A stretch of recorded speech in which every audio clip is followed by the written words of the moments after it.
workshops are back in fashion. And it's funny how things with the online business, things go out of fashion, then they go back in fashion. Yeah. There was a time when people were saying VSLs are dead, they come back. There's a time when people were saying webinars are dead. Now it looks like online webinars and workshops are back. So in that sort of scarce time which we're in, trust is important because people really holding on to their bucks. You know, they don't want to just spend frivolously. They really want to spend wisely. So when you run a webinar, it is easier to build trust because you get to actually sit down, talk to the people. What happened is wrong. The police, but what it highlights is poor policing rather than two-tier policing. Of course. The reason I say that is because you can't compare it to George Floyd. That was very, very different. Number one, George Floyd, we saw him visually be choked, basically. Welcome to another episode of the Mind Your Business podcast. Yes, it's been a little while. We took a little detour. Michael went to Nigeria and Houston, left me here all alone. But we keep it moving, man.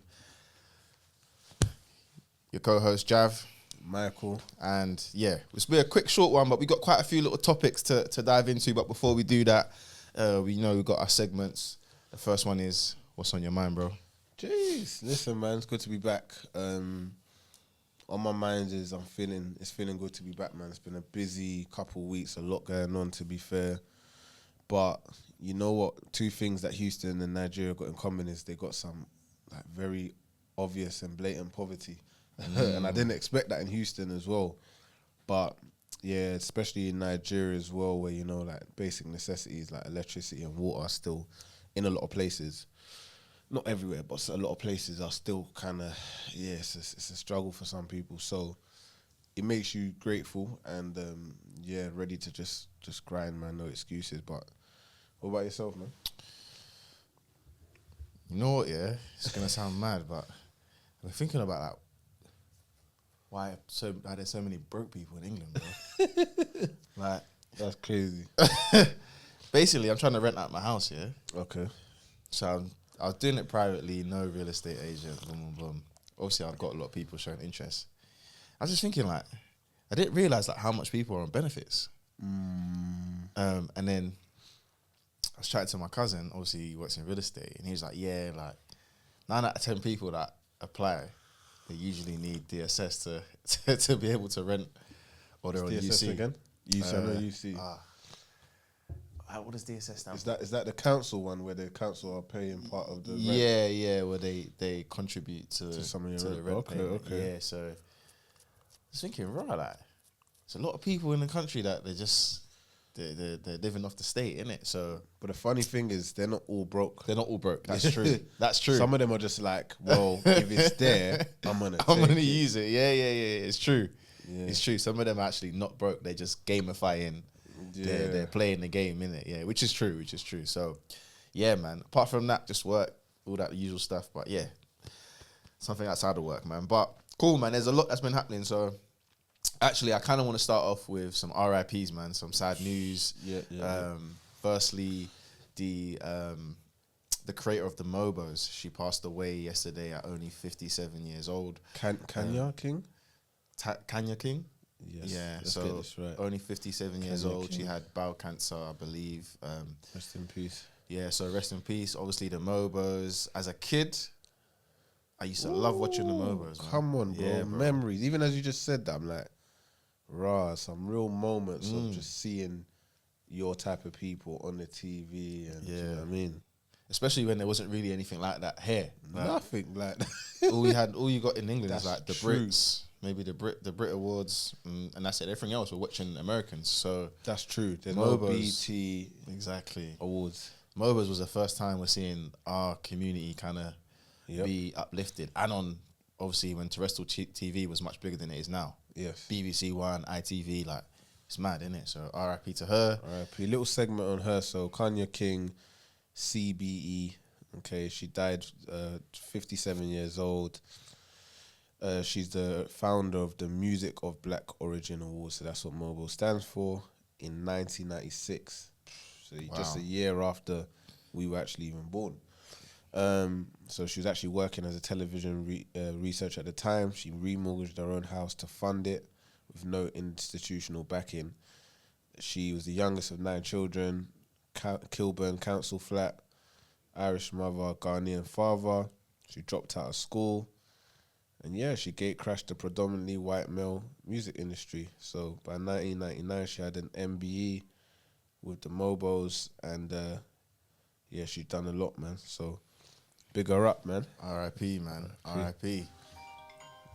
And then the following to that is another unfortunate story, which is crazy because it's only 2 rows away from where our studio is.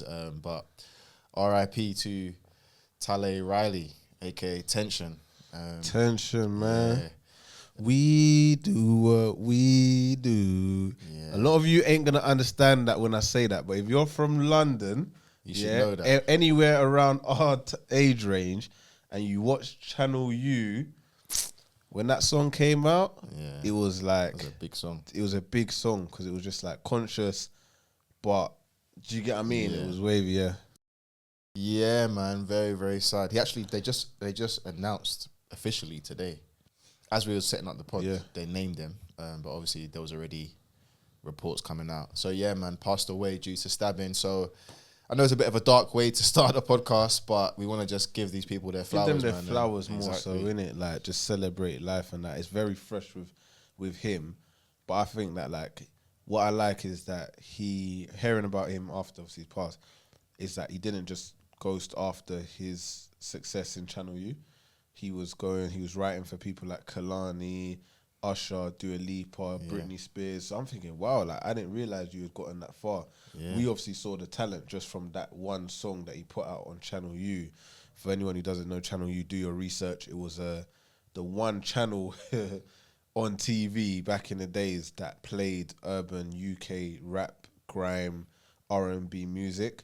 So I think you could pay to get on there and so on and so forth. So a lot of up and coming artists would aspire to be on there, and then, you know, lucky few would make it on there, and then that would be the songs that the homegrown stuff, do you know what I mean? So the likes of N-Dubs and stuff like that, you know, Channel U. So big him up, man. And he actually wrote, I believe he wrote the hook for Oopsie Daisy. He wrote, which is Chip's, I think one of his biggest sellers. That's his. I think that's his only number one or second number one. Yeah, yeah. So yeah, like he's made a lot of big tunes, man. So R.I.P. to him, man. Yeah. So yeah, let's get. You want to start with the positives or we already started with negatives? I think we should get all the negatives out of the way, man. Is that all them done? I thought that. No. We're gonna talk about the Henry Novak thing. Oh, yeah. Let's do it. Let's get that out of the way, man. So Henry Novak. I'm not gonna lie, I haven't read about the case, but I know about the case just through YouTube right now. Do you want to do a little bit of a brief? Yeah, go ahead. Let me do a bit of a brief just from some AI, right? So Henry Novak was an 18-year-old. He's Polish-British, which I knew from his name straight away. This guy could not be just British, right? Yeah. He was at Southampton University, and he was unfortunately stabbed 5 times on the 3rd of December 2025. So this was quite a few months ago. And long story short, when police arrived on the scene, the person who stabbed him, which was a 23-year-old Sikh man, had accused Novak of assault and racist abuse. And then the officers ended up handcuffing Novak whilst he was on the floor, bleeding, essentially. A lot of us have seen the video where he's saying, look, I've been stabbed. And then the guy was like, sure, or whatever. What the police apparently said is that you've been stabbed, whereabouts? I don't think you have, mate. Right. And then they read him his rights as he becomes unresponsive. So on the 28th of May this year, the judge convicted, the man, and he got sentenced to 21 years minimum. And his mum also got sentenced as well because she was assisting him. And lastly, the footage is what's caused the outbreak. We've had Elon Musk, the usual stuff, commenting on it, criticizing British police. You've had even the vice president of the US accusing the UK of 2-tier policing. What are you saying? So I've seen a lot of the rhetoric around, like, comparing it to George Floyd, comparing it to, the whole Black Lives Matter movement around that time. And I think it's a false comparison. I understand now, but we need to get things like clear. What happened is wrong, the police. But what it highlights is poor policing rather than two-tier policing. And Of course. the reason I say that is because you can't compare it to George Floyd. That was very, very different. Number one, George Floyd, we saw him visually be choked, basically. He died by the police. It wasn't right. Someone Didn't him and then the police didn't intervene. Exactly. So there's a big difference between someone stabbing someone and then the police not saving them, basically, versus the police directly murdering you. On top of that, there is all the statistics clearly show that, you know, black people are policed differently. So even the outrage at that moment was based on a series of events that had taken place. You know, there was the one in New York where the police officers choked the large guy outside the store when he had some cigarettes in his hands. All of those videos were going crazy in America, and it just led up to that moment. Yeah. And it was like George Floyd was like the straw that broke the camel's back, and it just went global. Yeah. This is different because, number one, white people are not policed as harshly as black people in general, as a general statement. So you can't compare it. The comparisons are false. Does it mean that it's right? No. What it does highlight, though, is that that the police they police poorly. That's really what the highlight is. It is not that it's a two-tier system. Because if it was a two-tier system, then black people wouldn't have nothing to complain about. If it's in our favour, then what? Then we'd be happy. We'd love the police if it was in our favour, innit? That don't even make sense. Yeah. So that's what I think, innit? I don't know what you think, but yeah. I mean, look, so they're saying two tiers, so they're probably talking about all immigrants. So it may not just be black people. Yeah, it might not be black people, it's true. I think I agree with you. I think it's more about poor policing, and I think it speaks more to the case of that. I'll be very honest with you, yeah? The world is run by a lot of political agendas, like, and it's getting ridiculous.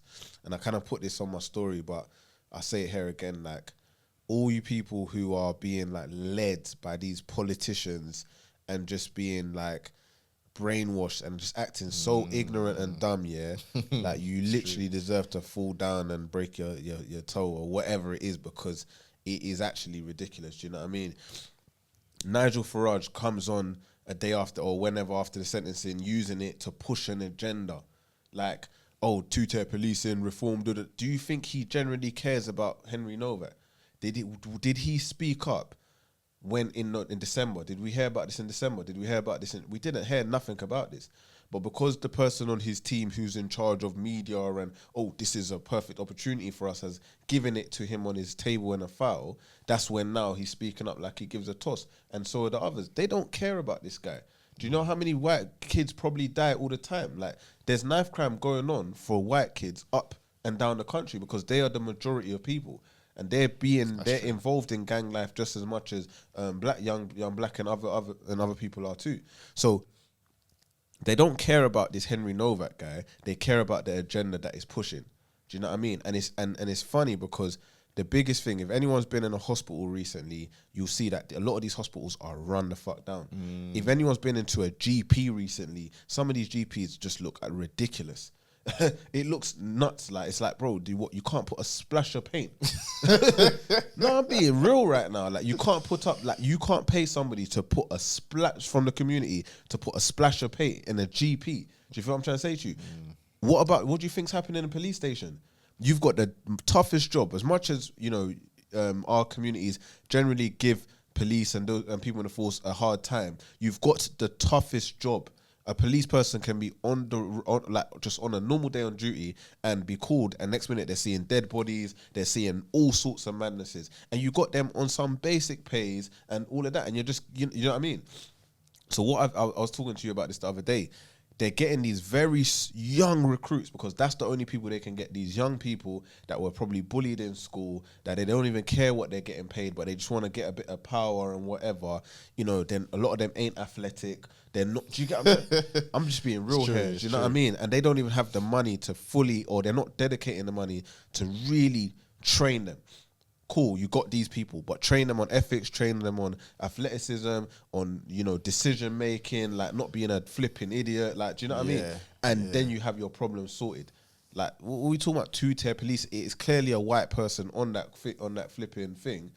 Like, what are you telling me? Like, yeah, but then they're saying their argument is that, let's say the kid was black and he said I'd been stabbed, they would have believed him because the officer kind of dismissed it.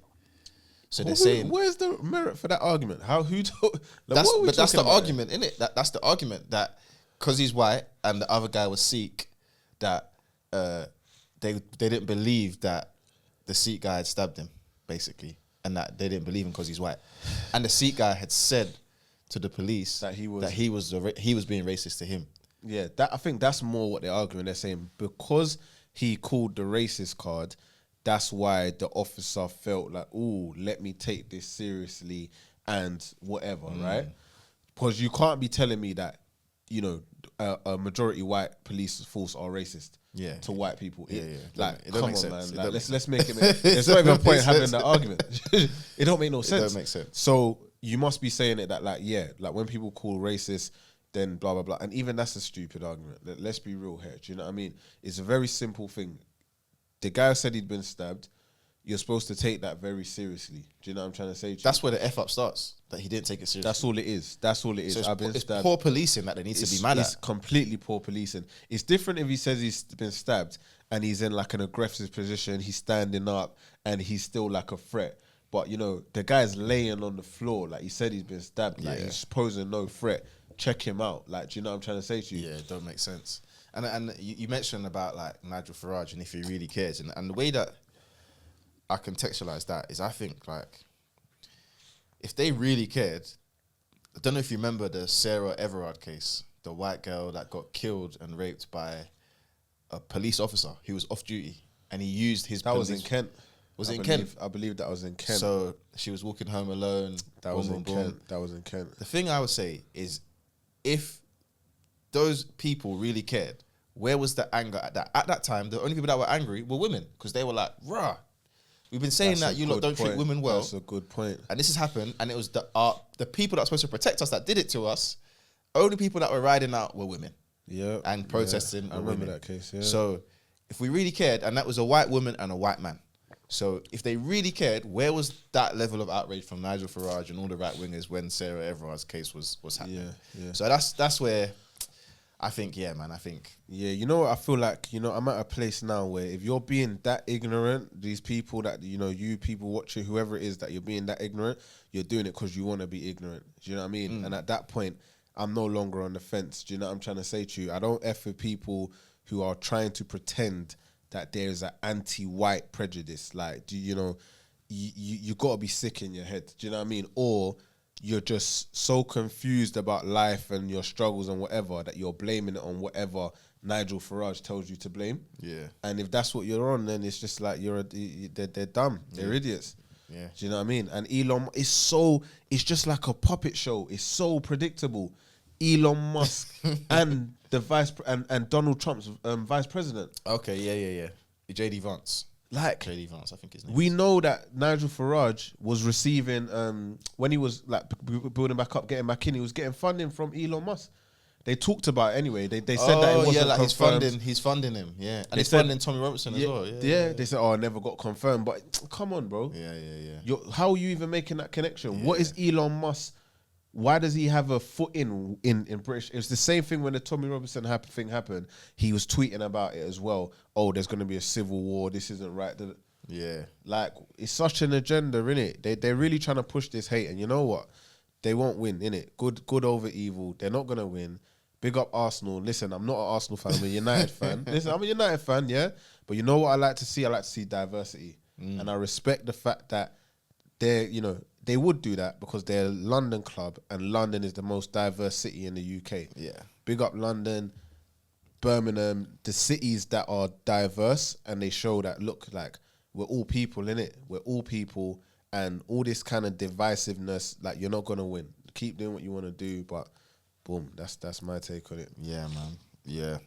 And I think that now we're at a time where someone like Farage and that whole side of politics, they're just doing their best to do the whole identity politics as best and the race politics as best as they can, because it gets people talking and it's easy headlines and it keeps them in the news and it allows them and in some ways, I say it to people, I think they're winning because of that. They're winning because of their ability to do that, really.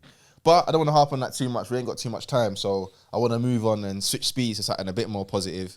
Let's talk about some business, man, and just some business insights and topics, and then we can kind of go from there. So, Okay. Yeah, right now, we've been onboarding quite a few clients as of recent, and kind of been exploring different strategies.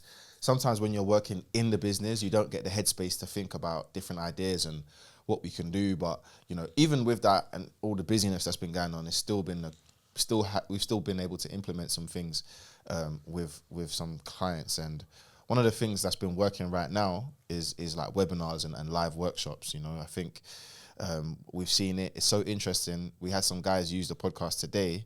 They run a Google Ads agency, but they do a bit of Meta. And I mentioned the workshop, and they were like, "Yeah, like workshops are back in fashion." And it's funny how things with the online business, things go out of fashion, then they go back in fashion. Yeah. There was a time where people were saying VSLs are dead, they come back. There's a time when people were saying webinars are dead. Now it looks like online webinars and workshops are back. But what I wanted to ask you, okay, so I think there's a growing sentiment that, webinars, workshops, they do work right now. What do you think, like, are some of the reasons they've come back in fashion a little bit?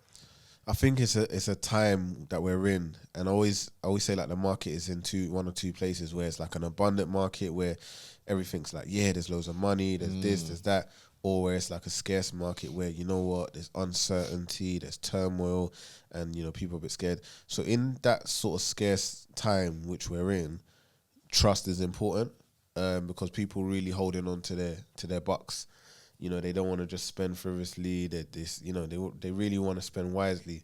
So when you run a webinar, it is easier to build trust because you get to actually sit down, talk to the people. Just even sitting down and seeing you for 20, 30 minutes, or even knowing that you're there hosting live webinars, it just gives that element of, this isn't someone that's going to run off or not give me my result that I want. True. Do you know what I mean? There's some level of accountability, because it's selling. I've said it from the beginning, like you're selling through a laptop.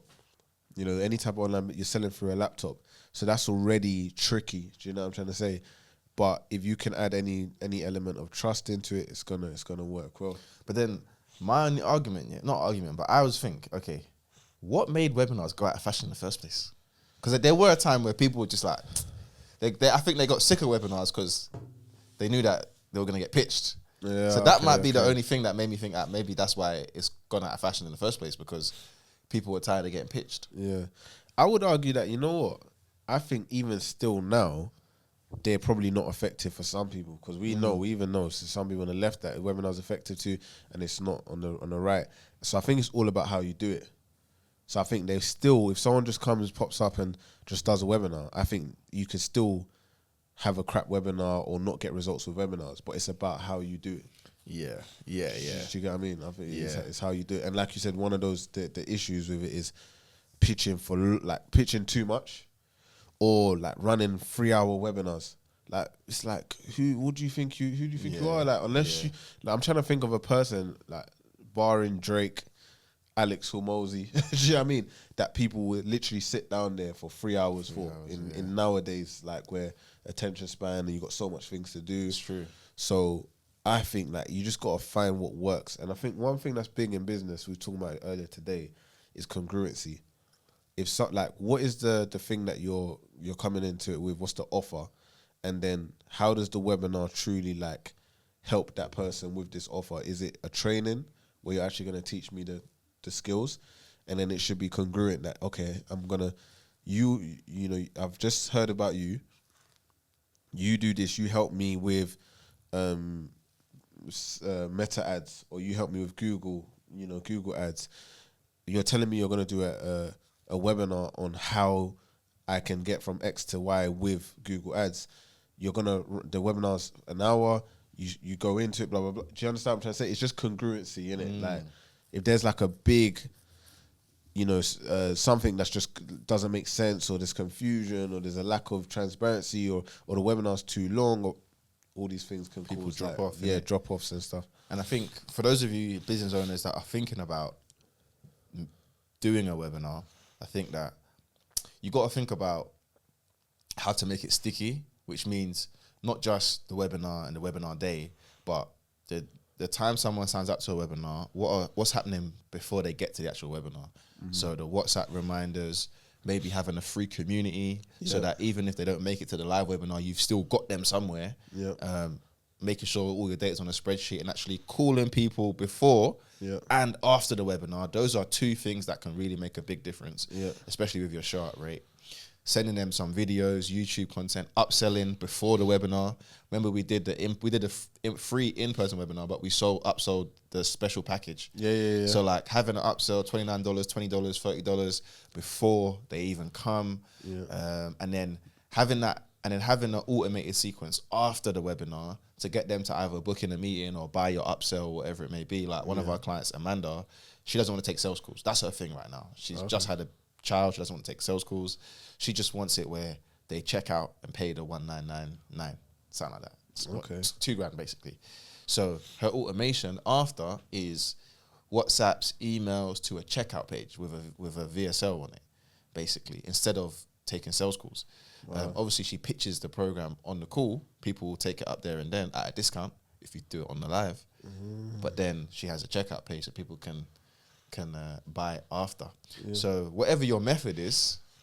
And even in person as well, like we know Frederick, who was a guest on the show recently, he's doing in person, and that's working really well. He's charging £1 so that his show up rate's higher, and then he's upselling people on that those in those person meetings.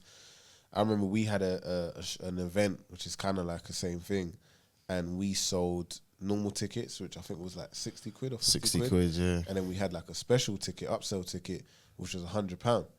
And actually a lot of people ended up buying the £100 one. Like, and we actually sold it as like, you come an hour early and get a private, and it was like, bare people was there. I was thinking, I remember you was in. I was away at that time. Yeah, so love was like, blind. Bare man there. I was like, I ain't really thought this out properly. You know what I mean? It's true, isn't it? Like, yeah, I think webinars has always actually been a good like, and meetings. It's just how you do it. Yeah, but you got and I think every webinar you should have that upsell after. Actually, the more that I think about it, 100%. Like you should always have an upsell. You have another. It qualifies. Yeah, or even like an advanced ticket or upgrade your ticket, something like that. I think that's just like the best way to monetize. What do you say to people though? Because this is something I have thought of. Is like, oh, my target audience wouldn't sit on a webinar. Now I've got a comeback when someone says that. But what do you think when people say that? I think it's all down to congruency. I've always said this, and I think about it with our stuff. You do need to look at your audience. You know what I mean? You need to look at who are they? And I think there's a form of a webinar that works for everybody. That's what I think. There's a form of webinar. I know that traditionally they get lesser results, and that's pre-recorded webinars. But I think there's probably an audience that works amazing for. Do you feel what I'm trying to say to you? If you do it correctly, right? But I think, as long as there's congruency and as long as they think there's enough value there, right? And it's not too long, then I think that, no, people would. Yeah. And I think there's two things here. Usually the people that say that, they're talking like B2B, like business, like exactly. A large enterprise business owner is not going to sit on a webinar, which is a fair argument. Yeah. But the flip side to that is, they probably delegate it and send it to someone on their team to go watch. Fair point. That's a good point. And that's something that one of our clients that I've taken on now, she had a webinar to teach people about cold email. Okay. And a business owner signed up for it. Okay. But she didn't attend it. She gave it to her head of sales and said, hey, I need you to attend this. I need you to learn this so that maybe we can implement it. Yep. So it still works. It's just you may not get in direct contact with enterprise level business owners, but you might get with someone on the team. We just had it actually for the VSL. The owner of the company, so we're running a VSL ad, the owner of the company didn't book in a meeting with us. He actually sent someone, our ad, someone on his team, our ad. They went, and then the guy went to our website, and our website needs an update. But then he ended up DMing me, and then I booked a meeting with him. Okay. And then we, hopefully we close that deal, inshallah. So it's like, sometimes you might not get the business owner, but if the messaging is right, like you said, if it's congruent, like you said, they'll just send it to someone on their team. Yeah, that's happened quite a bit, actually. Right? So I think that's another way to think about it. You're not always gonna get the head honcho, but you might get the team member. And you said VSL. Funny enough, so the VSL is kind of been blended with the webinar strategy now, like recently, because it's almost like a mini webinar. It's just a quick training. Yeah. Do you know what I mean? Yeah. But something you also mentioned was the follow-ups in between the webinar to get people on. And I think it's like, even someone gave us a number for a cleaner for hair, and then I called her, and then she was like, okay, so she wants to come over and see it, blah, blah. I said, I'll send a video. And then within an hour, like, she's given us a call back to say, hey, just checking about the video. And this is just like a really basic business 101, but for you people who are a bit more new or whatever, that follow-up is so important. Do you know what I mean? I booked for Invisalign again, you know, third time, second time lucky. But when I booked for the a virtual meeting or whatever, the follow-ups was impressive. Like, I had to ask them, what system do you guys using? Because it was just impressive. Like I said, they even offered like a free voucher, Amazon voucher if you show up. Like, they was very intentional about making sure you show up. So I think that's important. People will jump on a webinar or run a webinar and be like, oh, no one showed up, or run VSLs, no one showed up, or my show up rate's low.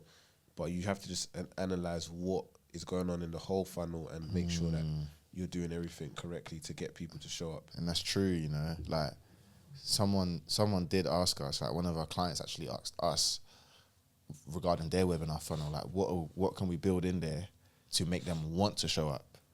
Like, what extra thing can we build to build that excitement for them to show up? And the Amazon voucher thing's not a bad idea, you know. I just want to know how they're doing it, because £15 for free for like probably even hundreds of people.